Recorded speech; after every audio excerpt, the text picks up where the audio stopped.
Good day. This video, as all my recent videos have been for most of this year, is once again focused on events in Ukraine, though I will try and broaden it to discuss some spin-off issues that have arisen in relation to the oil price cap and the situation in global energy markets and the effect that this is having on the world, or at least the European economies. But let me first, as is traditional, discuss the military situation. The first thing to say is that, again, as I started work this morning, there were reports of missile strikes, Russian missile strikes across Ukraine. Now, I get the sense that this is not one of the really big, heavy missile strikes specifically targeted at Ukraine's energy complex.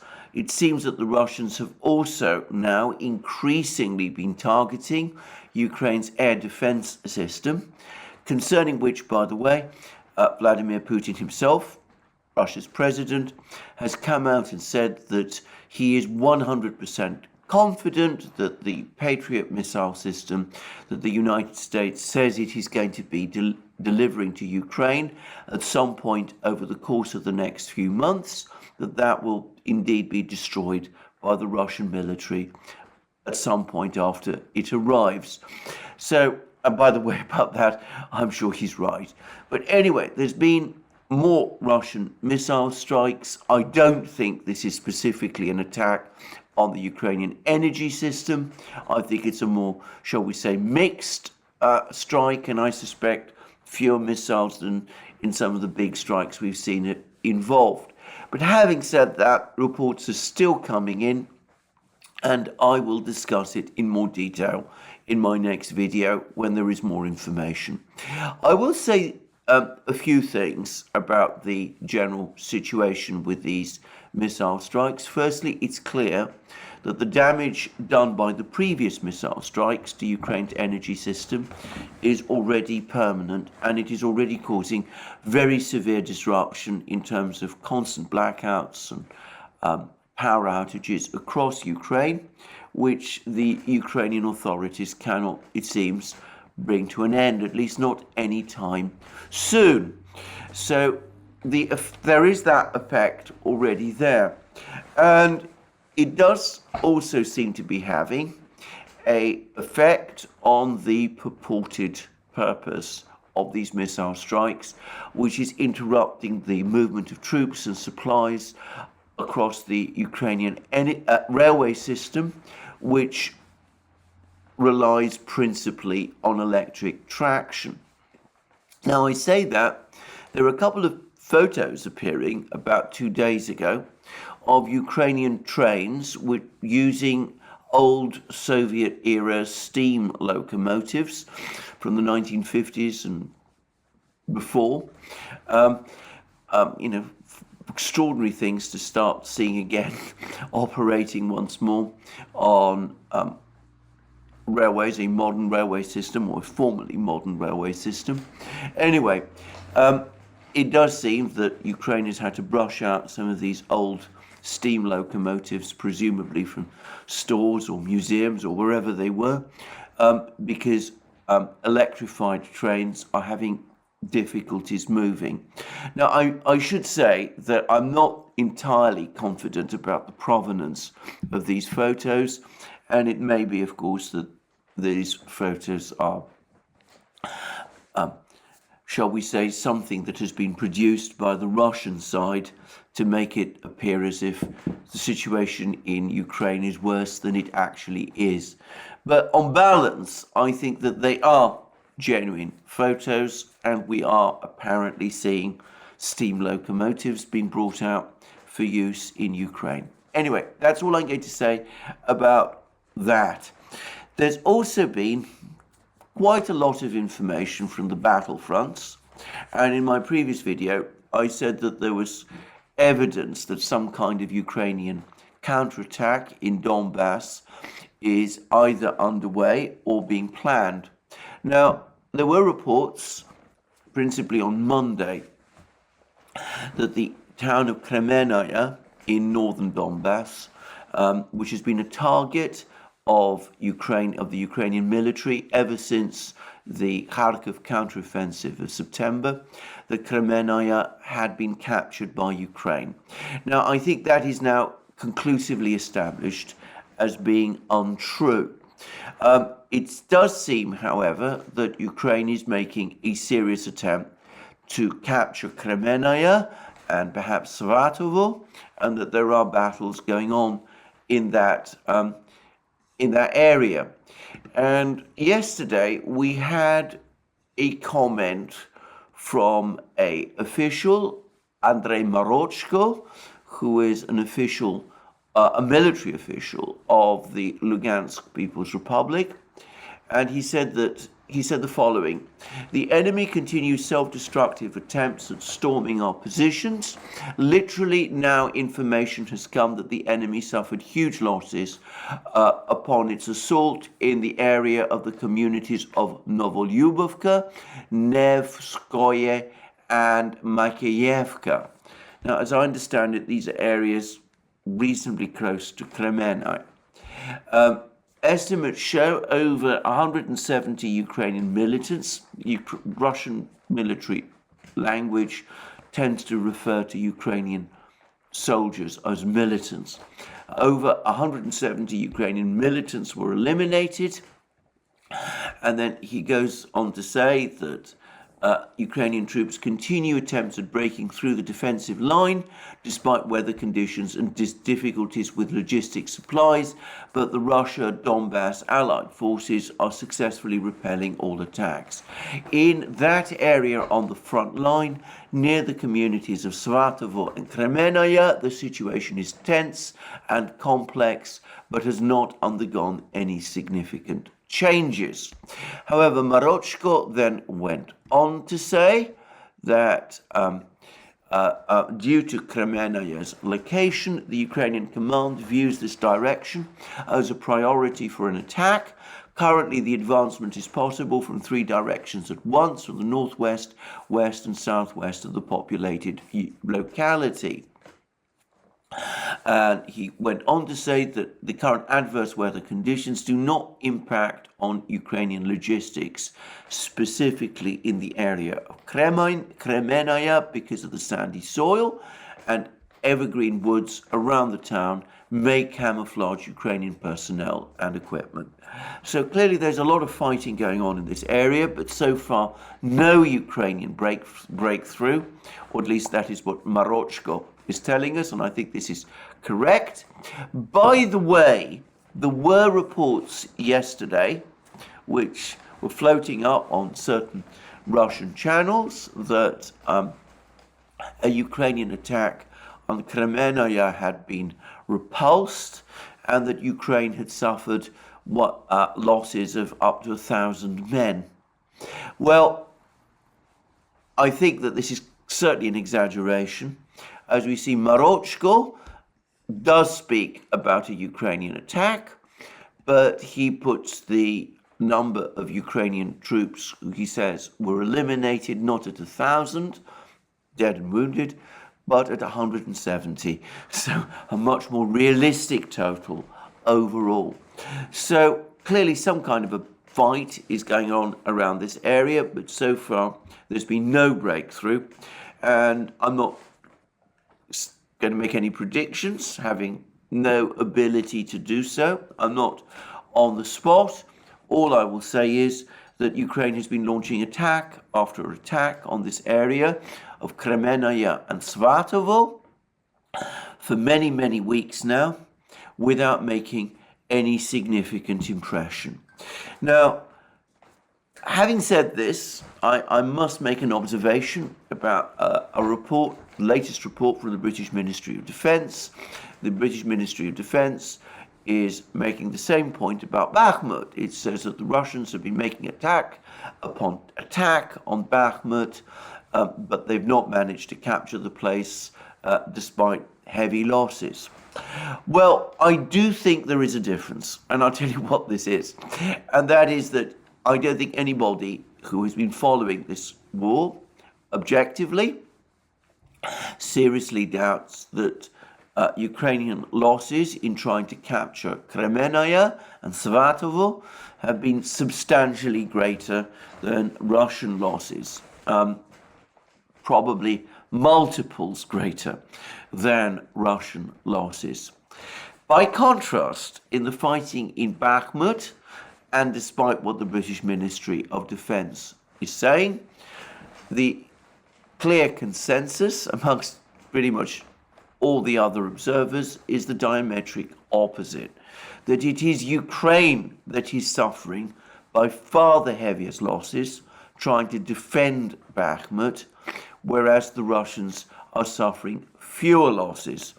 The key reason for this is that both in the fighting in Kremennaya and Svatovo and in the fighting in Bakhmut, the Russians have very heavy superiority in artillery.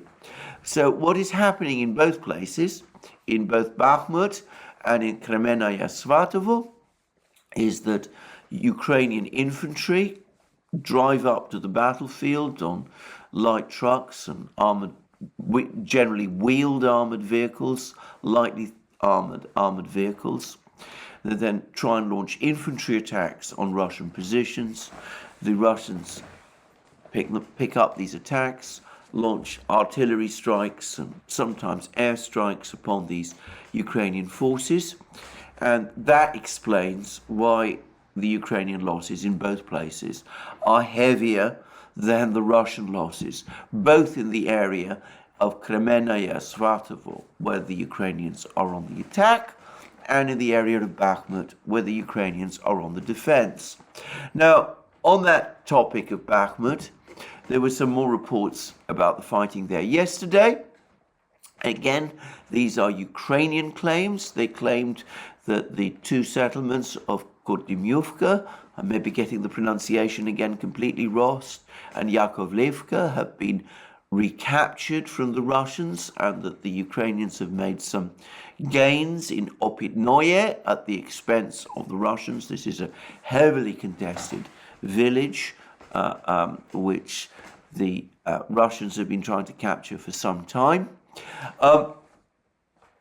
It seems that the claims about the capture of Kurdymovka, whatever it's called, and Yakovlivka, that the Ukrainians are making are wrong, but it does seem as if the Ukrainians have been able to push the Russians back in some parts of Opytnoye, though I suspect the gains there are going to be ephemeral.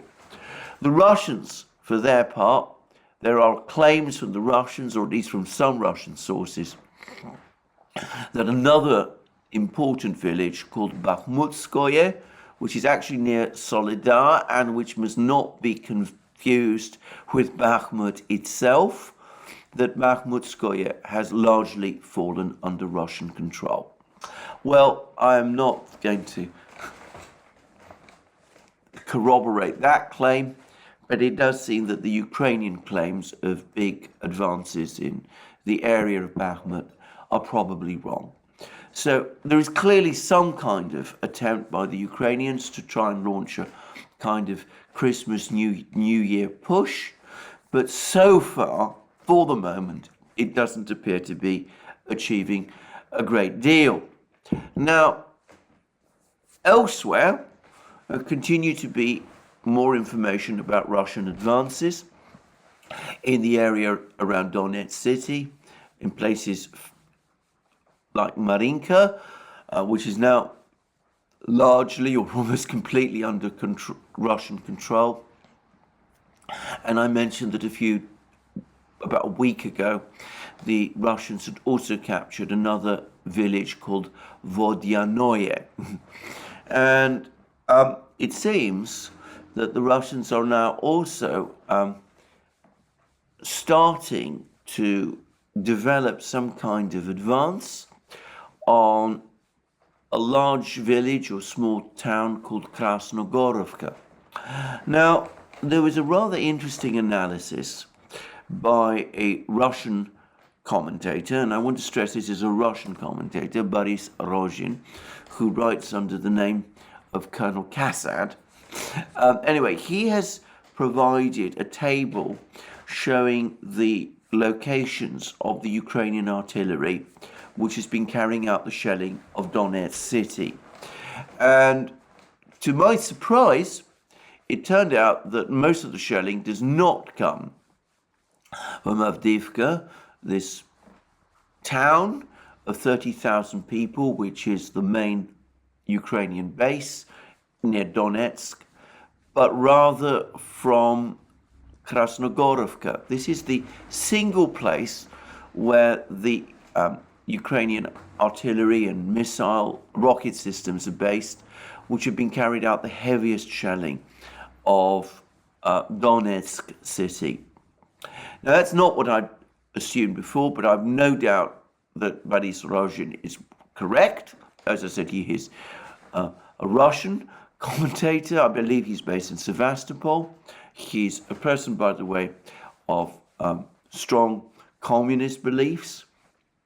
But one way or the other, he has been a consistently reliable commentator of the Ukrainian war conflict, going all the way back to 2014.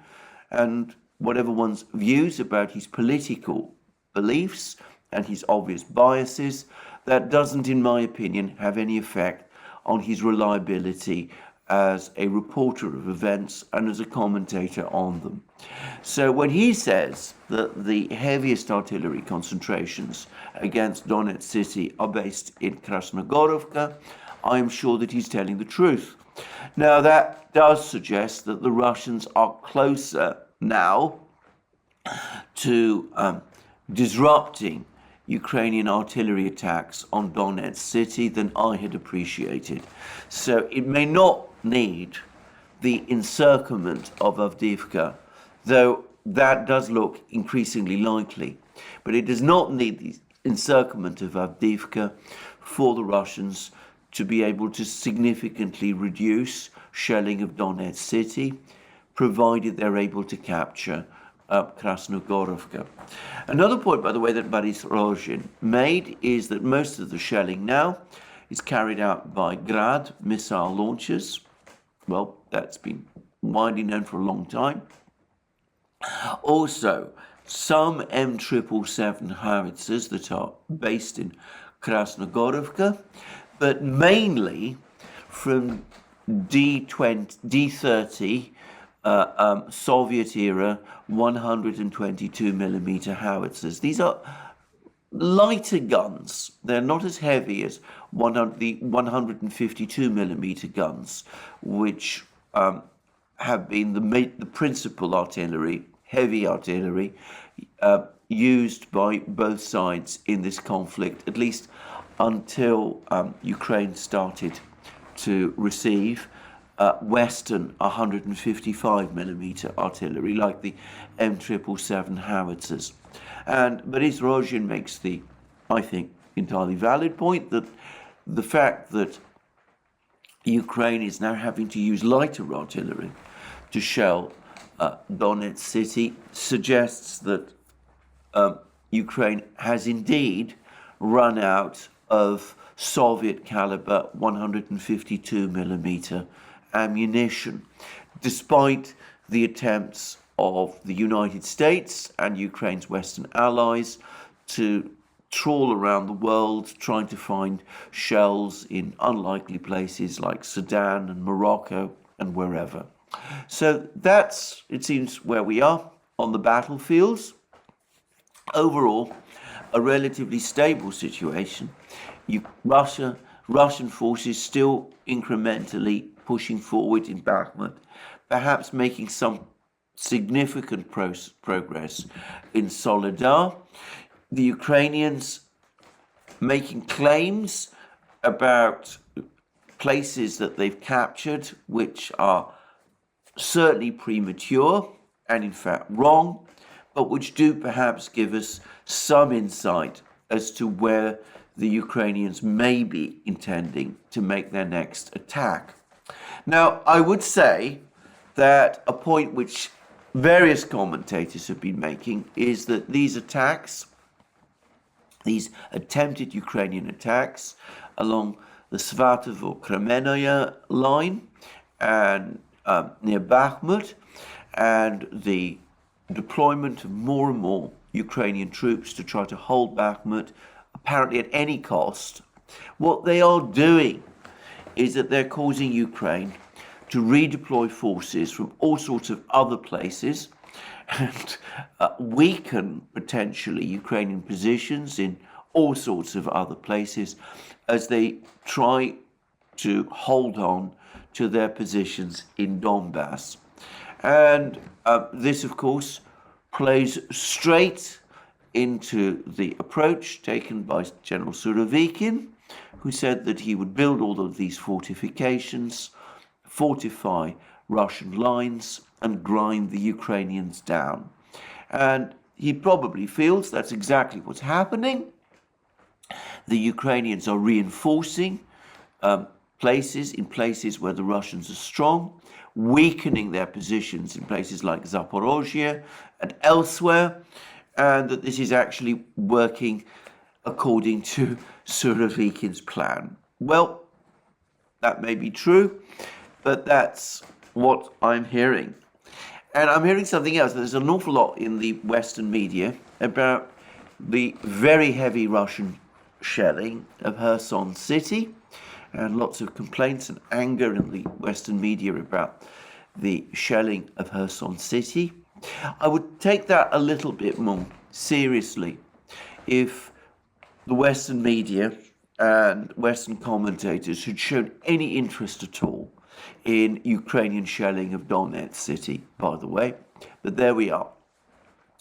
It is a fact that the Russians are able to continue to shell Kherson city, that the civilian population is having to, what is left of it, of course, a lot of the civilian population evacuated to Russian-controlled areas when the Russians pulled out of Kherson city. But one way or the other, it's clear that Ukraine has no real control over Kherson city. It may have troops there in relatively small numbers, but they can't advance across the Dnieper River, and they can't establish bases there because doing so is right under the Russian guns. And can I say, not for the first time, but let me perhaps repeat, that it's clear that the Russian withdrawal from Kherson city, far from being a strategic win for Ukraine, has actually been a strategic loss for Ukraine. It's left Ukraine in control of a town it can't really control, and an area of rather poor territory, of little value to itself, and where its forces, such forces as it still has, are suffering significant losses. So there we go. That's all I want to say about the situation on the battlefronts. There's a lot of other things going on. Let me first of all talk about a major personnel appointment that's taken place in Russia. And Alex Christoforou and I discussed this in much more detail than I'm going to do now on the Duran. But President Putin has just announced that his deputy chief of the Security Council, the person who chairs, the deputy chair of the Security Council, Dmitry Medvedev, Russia's former president between 2008 and 2012, and prime minister from 2012 until, as I remember, 2019 or thereabouts. Dmitry Medvedev has now been appointed deputy head of Russia's Military-Industrial Commission.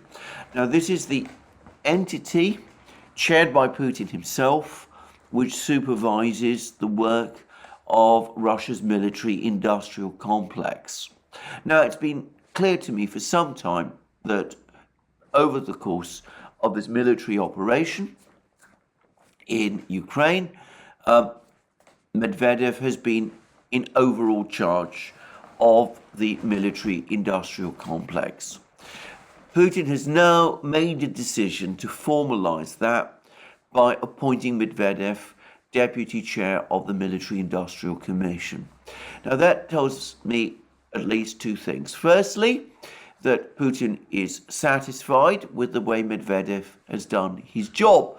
Medvedev is one of these people who attracts a lot of strong opinions from various people. It's fair to say that many people on the nationalist side of Russian politics mistrust and dislike him. He's been called an Atlantic integrationist, a fifth columnist working for the West, all of those things, even though over the course of this conflict, he's come out as an outspoken anti-Western hardliner, making far more hardline comments about the conflict and about the West than Putin himself. Anyway, whatever.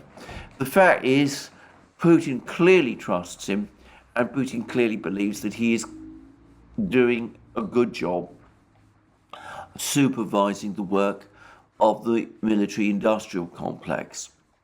And just to follow up on something that Alex Christoforou and I discussed on our program for the Duran, the fact that Medvedev has been appointed to this very important post, deputy chair of the Military Industrial Commission, in other words, supervisor of the work of the military industrial complex, and the fact that this is clearly intended to be a permanent post.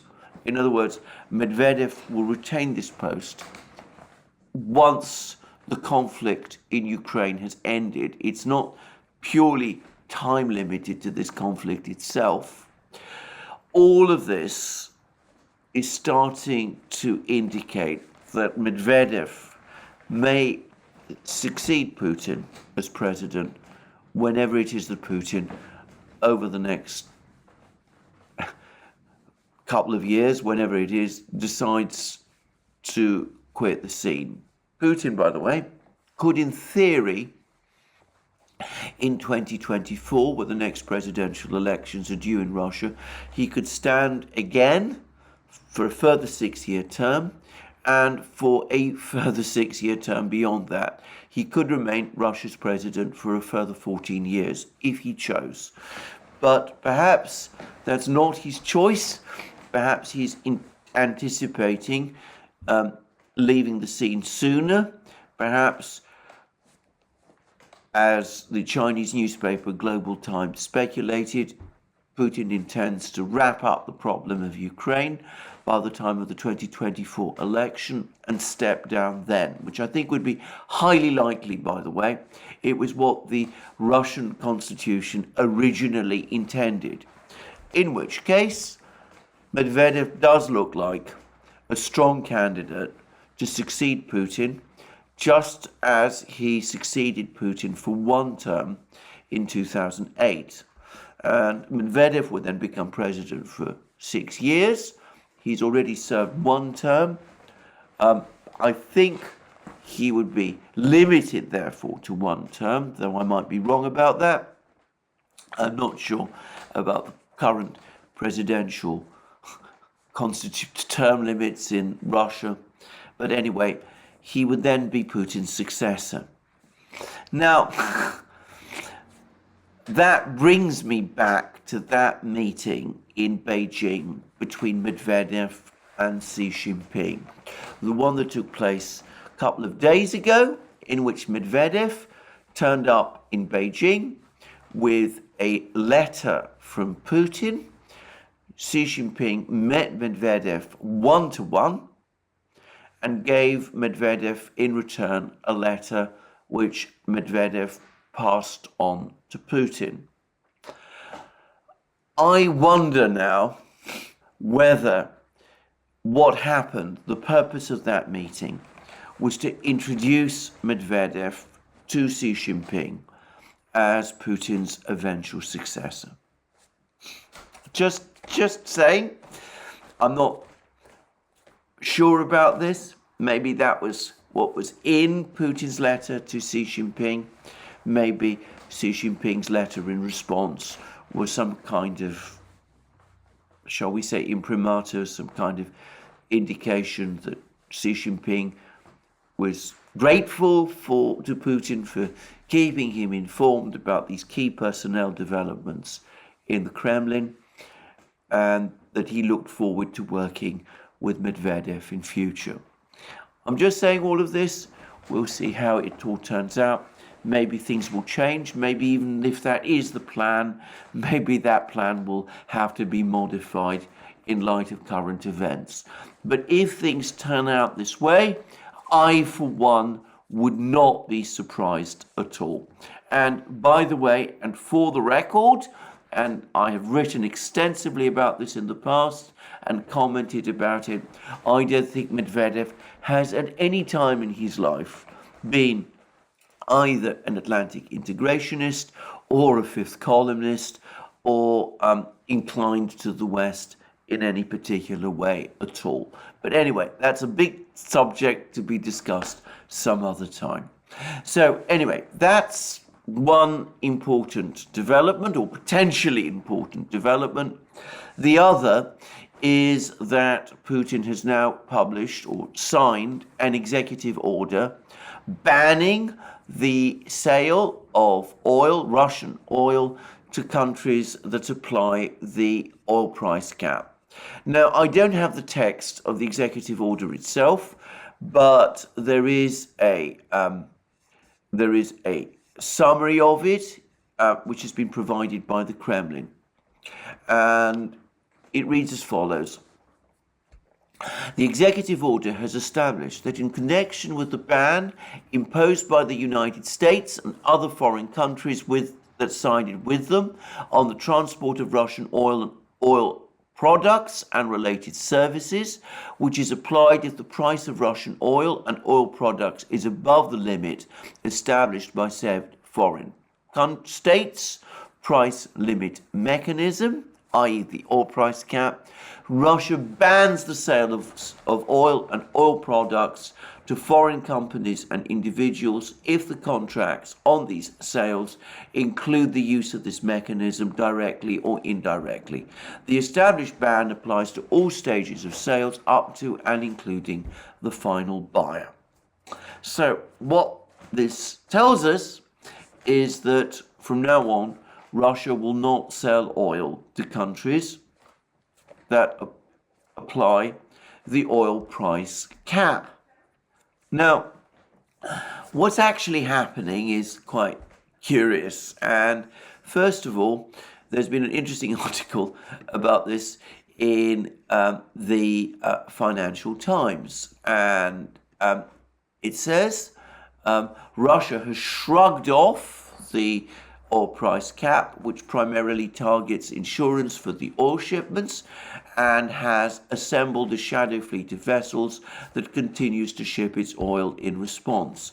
As I said in previous videos, based on information provided to me by a most authoritative source, the Bloomberg story that we were reading about a couple of weeks ago, about 2 weeks ago, that there's been this enormous collapse in Russian oil exports, that Russian oil exports have supposedly fallen by 54%.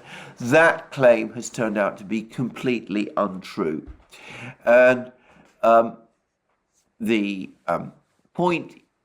Financial Times then goes on to say that at present Russia sells almost 80% of its crude to Asia and only 17% to Europe, 2/3 of which is transported through the Druzhba pipeline, according to figures from Kepler, a data provider. And so that's pipeline gas going to countries like Hungary and whatever, which were able to extract concessions from the sanctions that the EU imposed on Russia. But 80% of Russian oil, which previously had been heading west to Europe, 80% of Russian oil, principally heading west to Europe, 80% of Russian oil is being shipped to Asia.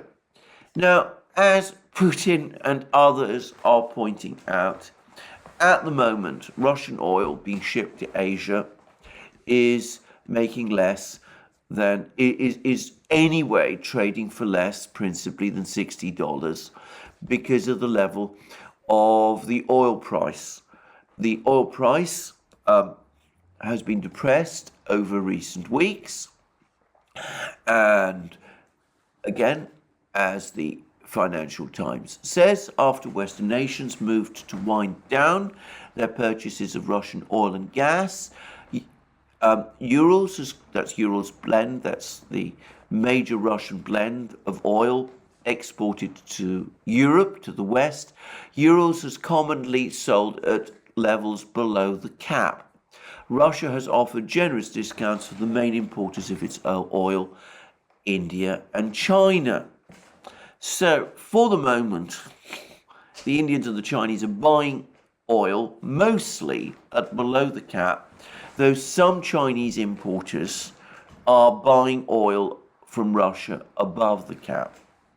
And because of this, nobody is paying any attention to the cap because it has no real effect.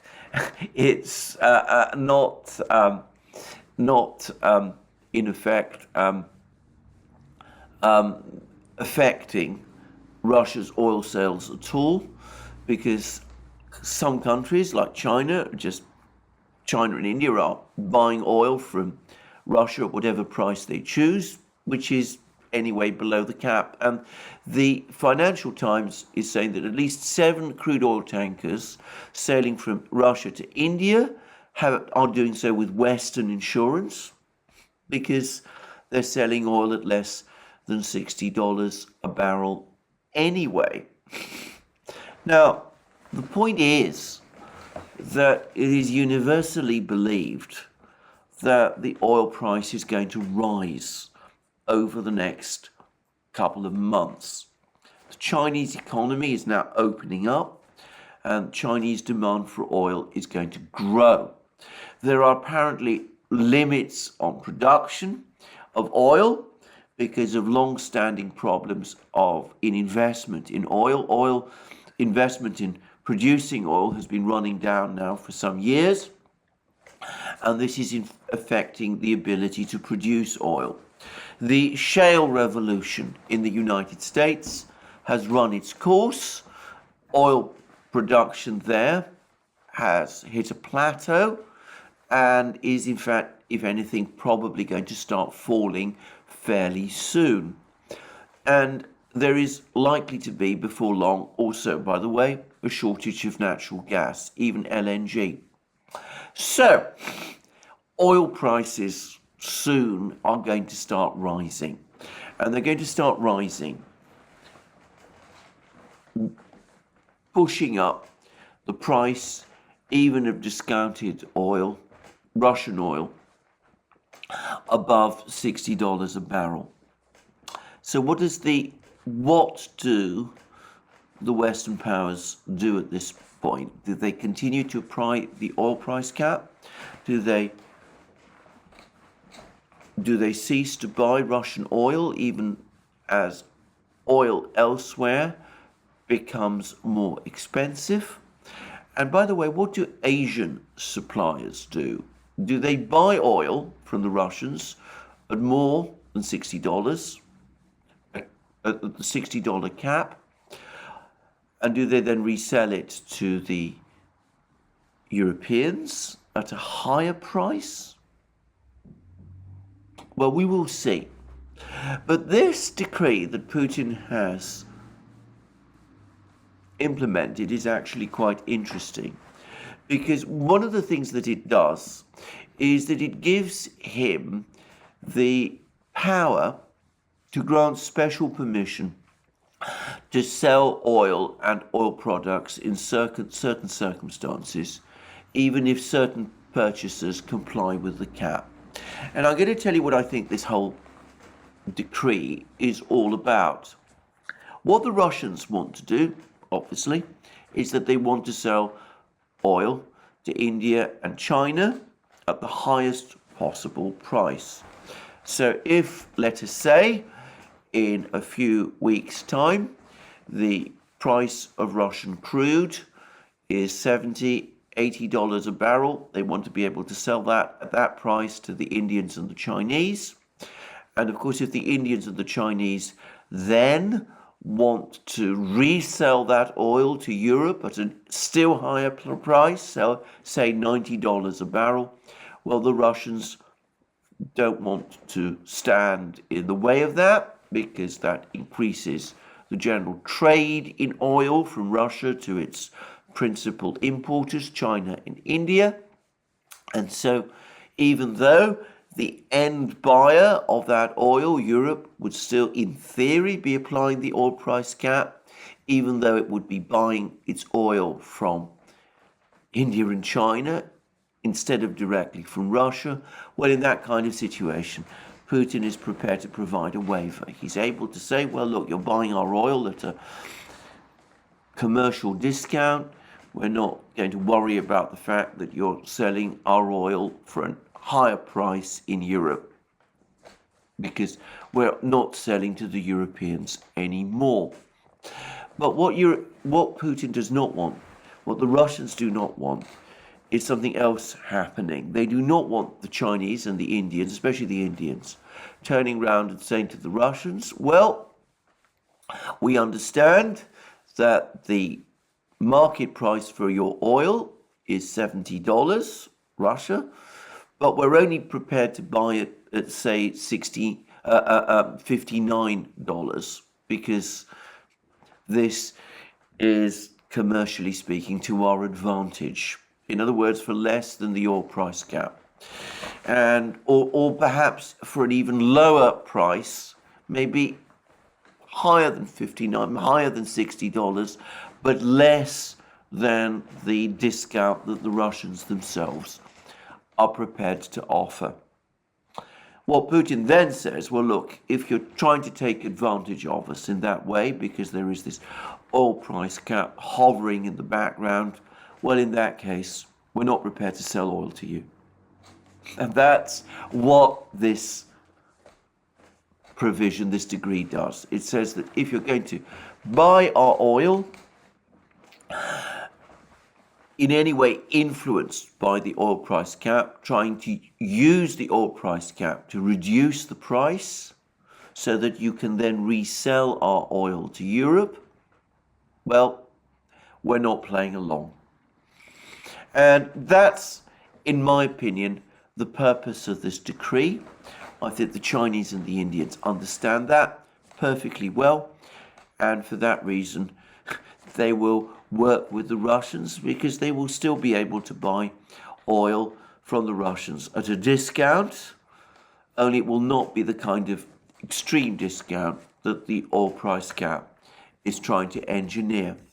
And the point is that even the Financial Times accepts that at $60, the cap is close to the $70 a barrel price on which Russia's 2023 budget is based, raising doubts about the cap's effectiveness in limiting the Kremlin's fossil fuel revenues.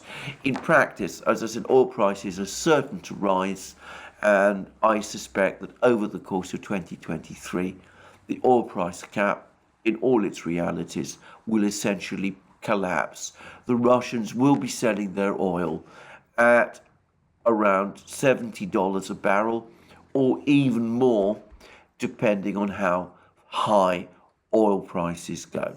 So the Financial Times accepts that the oil price cap is not going to have much effect on Russia, on its financing, on the Russian budget, on any of those things. But let's look instead at what is happening to the European economy. And it is Europe at the moment which is at center. We have another article in the Financial Times, and it reads, "Energy crunch will trigger Eurozone contraction in 2023, economists warn. Respondents to FT survey forecast higher unemployment and crash in house prices. And then it goes on to say, the Eurozone economy is said to shrink next year as high inflation and potential energy shortages drag down output and trigger a reversal in the fortunes of the labour market, according to Financial Times poll of economists. Almost 90% of the 37 economists surveyed by the FT said they thought the single currency zone was already in recession, and the majority forecast GDP would contract over the whole of next year. Gas markets in Europe remain a key risk, said Chiara Zangarelli, an economist at Morgan Stanley. Additional supply disruptions, or a particularly cold winter, could lead to renewed tensions and prices rising again, forcing another round of adaptation and demand destruction. The point about demand destruction is that by some reports, the Eurozone has cut energy use by around 20% so far this year. Now that has been achieved less as a result of households reducing energy expenditure, and not so much because the weather has been milder, because there's been some periods of milder weather, but we've also had some fairly cold weather recently in Northern Europe. It's almost certainly happened because of demand destruction. In other words, businesses and factories have been closing. And then the article goes on to say that though most economists fear that the worst has been passed in terms of energy problems, this doesn't solve the problem overall. Many fear the prospects of energy rationing could return next year, because if gas flows from Russia are reduced further during 2023. The tail risk of gas rationing has likely been avoided for this winter, but the question of energy supply for the next year, winter, is still open. And economists warn that without Russian supplies, it will be much harder to refill Europe's crucial gas storage facilities ahead of next winter. And in practice, what they're going to do is that they're going to, as I said, try to reduce energy use, which means essentially dialing the economy down. So, hard year 2023, considerable recession in the Eurozone, probably getting worse, rises in unemployment, increases in heavy falls in house prices, probably continued inflation. So, a situation which the oil and gas price caps the European Union has imposed is not going to make any better. The Russians, by the way, have been somewhat mischievously saying, well, they stand ready to supply more gas and oil to Europe if they wish. But at the moment, the Europeans have sanctioned themselves off from that option, or at least so it seems. Well, I'm going to make my own prediction here. I think that this problem in Europe is going to continue, at least until the conflict in Ukraine ends. Perhaps it will end in 2023. I know that there are many people in Russia who think so, that the build-up of Russian forces in Ukraine is going to overwhelm Ukraine at some point in 2023, Ukrainian losses being so high that the Ukrainians won't be able to keep on resisting right through 2023, and with ammunition and weapons supplies from the West dwindling and Ukraine running out of weapons it can use and deploy on the battlefields. Well, if that happens and the war does end in 2023 and there is a serious crisis in Europe with that in 2023, economic crisis, I can imagine at that point some people in Europe saying, well, what is this all about? Why are we accepting all this hardship when the conflict over which it was fought has ended and has indeed been lost? Maybe this is the time to come back to the Russians and to see whether we can get oil and gas from Russia moving in our direction again.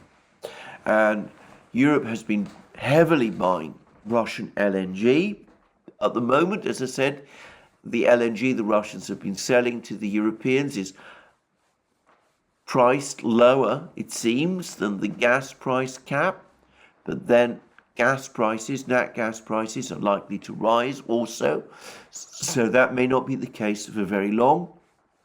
We'll see what the Europeans do in that case. Will they start adjusting all these oil price and gas price caps to the point where they become meaningless?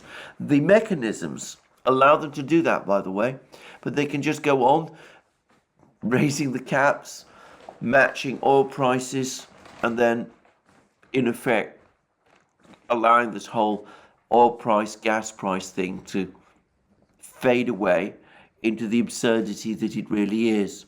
Or do they try to enforce these oil and gas price caps in a realistic way? Though at that point, it's difficult to see where at the moment they're going to find the alternatives, because to be straightforward about it, there are no alternatives. And I think this is now generally accepted. There's a general shortage or likely shortage of oil before very long, a shortage of natural gas. You can't depend on oil and gas without the Russians. So we'll see where we go and what the Western powers do. But at the moment, it looks as if the Europeans have got themselves into a very, very difficult mess. And I'm going to say this, even if the conflict ends on Russian terms, and Sergei Lavrov, the Russian foreign minister, has now come out and made a statement in which he says either Ukraine comes to its senses, negotiates, accepts that it's lost the 4 regions, agrees to demilitarization and all of the other demands that we've made, or the Russian army will decide the issue. Lavrov has finally said that. Let's assume that that happens. Let's assume the war ends. Let's assume the Europeans do have a moment of enlightenment and come along and say, well, look, it's all failed. Let's try and get the energy flows moving back again. The point that Putin and other Russians have made still applies. Trust has been lost. And I cannot imagine the Russians ever agree to entering into the kind of energy relationship with Europe which existed before this year. Anyway, that's where we are. That's, as I said, my summary of events for today. No doubt more will be coming over the next couple of hours. We'll see, as I said, what these missile strikes are all about, and what the Ukrainians are going to try and do, if they're going to try and do anything, in the Repels Kremennaya area, and what's going on in Bakhmut and other places. And in the meantime, let me again wish you all a very good day, and remind you that you can find all our programs, Alex Christoforou, my programs, Duran programs, on our other platforms, Locals, Rumble, BitChute, ODYSEE, Rockfin and Telegram, that you can support our work via Patreon and Subscribe Star, links under this video. that you can go to our shop and buy the great things that you will find there, our magic mugs, hats, hoodies, t-shirts, sweatshirts, and all of those great things. And last but not least, please also remember, if you've liked this video, to tick the like button and to check your subscription to this channel. Thank you for joining me again today, and more from me soon.